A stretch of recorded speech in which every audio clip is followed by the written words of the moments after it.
Você já imaginou como são de fato os anjos descritos na Bíblia? Não aqueles retratados em pinturas, com rostos suaves e asas delicadas, mas os seres que os profetas e apóstolos realmente viram. Seres com múltiplas asas, cheios de olhos por todos os lados, criaturas com vários rostos, de homem, leão, boi e águia. O que eles representam? Por que aparecem diante do trono de Deus com uma aparência tão impressionante e, para alguns, até assustadora? E se esses seres celestiais não fossem apenas mensageiros, mas guardiões, proclamadores e reflexos da própria glória divina? Então é isso que iremos descobrir. Mas antes de começar o vídeo de hoje, já deixe o seu like aqui embaixo para ajudar o canal a crescer. E se você ainda não é inscrito, clique no botão de inscrever-se e ative o sininho para não perder nenhum dos nossos próximos vídeos. Combinado? Então vamos lá. Bem, no ano em que o rei Uzias morreu, o profeta Isaías teve uma visão que mudou para sempre a maneira como ele compreendia a majestade e a santidade de Deus. Ele não estava simplesmente orando ou caminhando pelo templo terrestre, mas foi arrebatado espiritualmente a um lugar que nenhum ser humano poderia visitar por conta própria, o trono de Deus. Viu o Senhor assentado sobre um alto e sublime trono, e o seu séquito enchia o templo. Isaías 6:1. Ao redor do trono, pairavam seres cuja aparência desafiava qualquer descrição terrena, os serafins. O termo hebraico saraf significa ardente ou flamejante, e não é difícil imaginar por quê. Esses seres pareciam feitos de fogo vivo, como se cada partícula de sua existência fosse uma chama consciente, brilhando e queimando com a pureza da glória divina. Cada um possuía 6 asas, com 2 cobriam o rosto, num gesto de reverência diante da luz insuportável da face de Deus. Com 2 cobriam os pés, em sinal de humildade, e com 2 voavam, sempre prontos para executar a vontade do Altíssimo. De suas bocas, um cântico eterno ecoava, como um trovão que se repetia sem cessar. Santo, santo, santo é o Senhor dos exércitos. Toda a terra está cheia da sua glória. A palavra santo era triplicada, algo incomum no hebraico bíblico, indicando intensidade máxima, como se cada repetição fosse uma onda mais forte que a anterior. Essa declaração não era apenas louvor, era uma proclamação cósmica da natureza de Deus, um som que vibrava em cada pedra do templo celestial. O livro de Enoque descreve os serafins como seres que se levantam diante do Senhor dos Espíritos e não dormem jamais, mas vigiam e guardam o trono com seus cânticos. Eles não apenas louvam, mas servem como portadores do fogo purificador de Deus.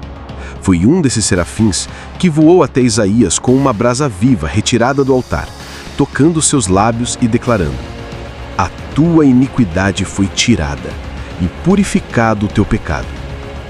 Aqui, vemos que esses seres não eram figuras passivas de adoração, mas ministros ativos da purificação e da missão divina. Séculos depois, outro profeta teria uma visão igualmente impressionante, mas desta vez com criaturas diferentes em aparência, embora igualmente associadas ao trono celestial.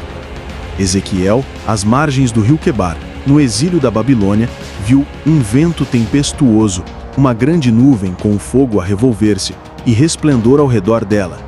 No centro do fogo surgiram 4 seres vivos cuja forma desafiava qualquer categoria conhecida. Cada um tinha 4 rostos, o de homem, o de leão, o de boi e o de águia. Seus pés eram como os de bezerro, brilhando como bronze polido. Tinham 4 asas, 2 estendidas para tocar as asas dos outros seres, formando uma espécie de quadrado vivo em perfeita harmonia, e 2 que cobriam seus corpos, lembrando a postura de humildade dos serafins. Mas havia algo ainda mais estranho. Eles não se moviam girando o corpo, mas iam em qualquer direção para onde o espírito queria, sem se virar.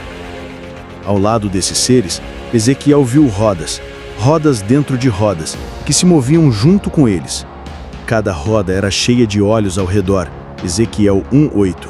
E a tradição judaica interpreta esses olhos como símbolos da onisciência divina, da visão que penetra todos os lugares e tempos. No capítulo 10, Ezequiel identifica claramente esses seres como querubins.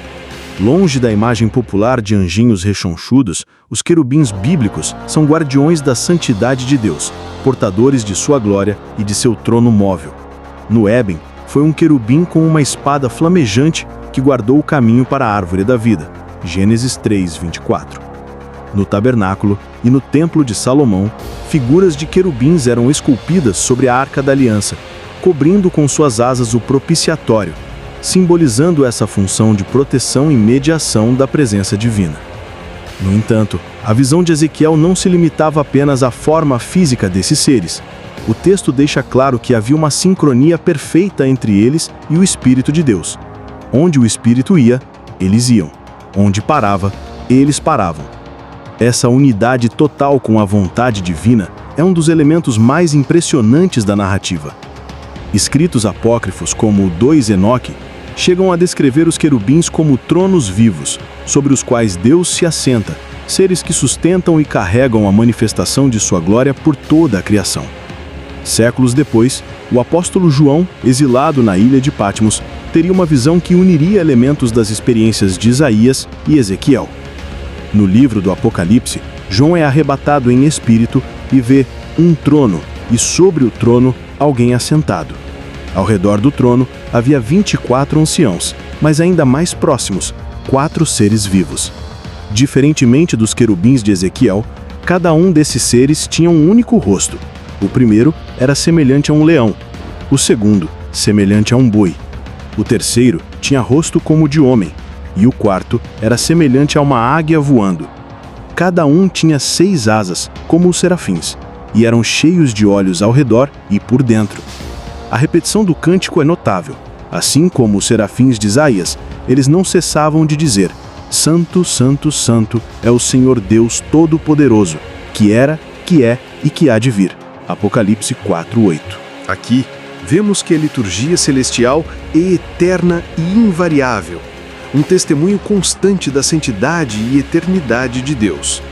A presença dos olhos por dentro sugere não apenas percepção externa, mas também um conhecimento interior, espiritual, que vai além do que os sentidos podem alcançar. Teólogos e estudiosos há séculos tentam interpretar o simbolismo dessas criaturas. Os 4 rostos, seja nos querubins de Ezequiel ou nos seres viventes de João, são frequentemente vistos como representações dos atributos de Deus manifestos na criação. O leão representando majestade e poder, o boi representando serviço e força, o homem representando inteligência e relação, e a águia representando visão e transcendência. Alguns pais da igreja, como Irineu de Lyon, associaram esses 4 rostos também aos 4 evangelhos: Mateus, homem; Marcos, leão; Lucas, boi; e João, águia. Em textos místicos judaicos, como o Merkavá, a carruagem celestial, essas visões são interpretadas como revelações do trono móvel de Deus, conduzido por seres cuja aparência reflete a complexidade e a perfeição da criação. O trono não é fixo, mas percorre as dimensões, e esses seres são ao mesmo tempo guardiões e parte da estrutura desse trono. O Talmud chega a dizer que os anjos não se movem por vontade própria, mas apenas como reflexos da ordem divina, como se fossem extensões vivas da vontade de Deus. O livro de Enoque também descreve ordens de anjos flamejantes que circundam o trono em múltiplas fileiras, cada qual com funções específicas. Alguns proclamam um louvor, outros guardam portões celestiais, outros ainda controlam os elementos da criação. Nessa perspectiva, os serafins, querubins e os 4 seres viventes seriam como camadas distintas, mas interligadas de um mesmo sistema celestial, funcionando em perfeita harmonia. Quando unimos essas 3 visões, a de Isaías, a de Ezequiel e a de João, percebemos um padrão. A presença de Deus é sempre acompanhada por seres cuja aparência transmite a ideia de poder absoluto, conhecimento ilimitado e santidade imaculada. As múltiplas asas não são apenas ornamentos, mas símbolos de prontidão, reverência e humildade. Os múltiplos olhos representam a onisciência divina, a vigilância constante sobre toda a criação. E os múltiplos rostos, ou rostos distintos, expressam a totalidade dos atributos de Deus manifestos no mundo. Essas descrições, longe de serem meros detalhes estéticos, nos lembram que o reino espiritual é infinitamente mais vasto e misterioso do que podemos imaginar. O próprio fato de esses profetas recorrerem a imagens tão estranhas, rodas dentro de rodas, olhos por toda parte, rostos múltiplos, sugere que estavam tentando traduzir para palavras humanas algo que vai além da experiência comum.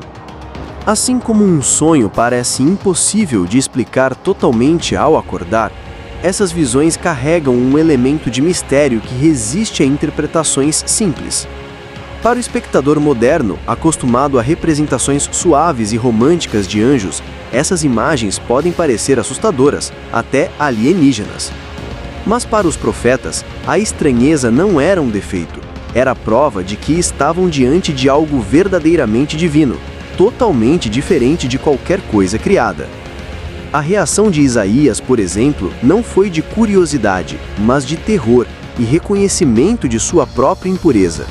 Ai de mim, estou perdido, porque sou um homem de lábios impuros e habito no meio de um povo de impuros lábios, e os meus olhos viram o Rei, o Senhor dos Exércitos. Isaías 6:5. E talvez essa seja a lição central dessas visões. Diante do trono de Deus, toda presunção humana desaparece. Mesmo os mais santos dos profetas se reconhecem indignos, e apenas pela ação purificadora do próprio Deus, seja pela brasa dos serafins, pela presença dos querubins ou pelo cântico dos seres viventes, é que alguém pode permanecer ali. Assim, a narrativa desses seres celestiais não é apenas um registro de monstros sagrados do céu, mas um convite a contemplar a majestade e a santidade de Deus de forma mais profunda. Ao visualizar essas criaturas, somos lembrados de que a eternidade não será uma repetição entediante, mas um mergulho constante na beleza, no mistério e na glória de um Deus que é infinitamente santo, infinitamente sábio e infinitamente digno de louvor.